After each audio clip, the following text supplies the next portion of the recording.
உள்ளங்கோயில் உடம்பு ஆளு மூச்சு காத்த சிவலிங்கம். அப்படி உடம்பு வைத்தே கட்டிய கோவில் தான் சிதம்பர நடராசர் கோவில். சிதம்பர நடராச பெருமானுடைய ஆலயமும் மனித உடம்பும் ஒண்ணு. எது போல அந்த கோயிலில் இருக்கிற கொடிமரமும் மனிதனுடைய முதுகுத்தண்டு ஒண்ணு. ரெண்டுலையும் 32 இணைப்புகள் உண்டு. மனிதன் ஒரு நாளைக்கு விடக்கூடிய மூச்சு 21,600. அந்த கோயிலில் வேகப்பட்டிருக்கிற தங்க ஓடுகள் 21,600. மனிதன் உடம்புல 72,000 தசை நாறுகள், நாடி நரம்புகள். அங்கே அடிக்கப்பட்டிருக்கிற ஆணியும் 72,000. இந்த உடம்பு நவதுவாரம் என்று சொல்லக்கூடிய 9 வாசல்களை கொண்டது. அந்த கோயிலும் 9 வாசற்படிகளை கொண்டது.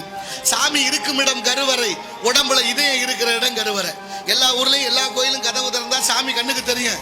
நடராசர் கோயில் அப்படி இல்லை. உள்ளே நுழைந்து இடப்பக்கமாக சென்று இறைவனை தரிசிக்க வேண்டும். காரணம், உடம்பு வைத்தே கட்டிய கோயில் அல்லவா.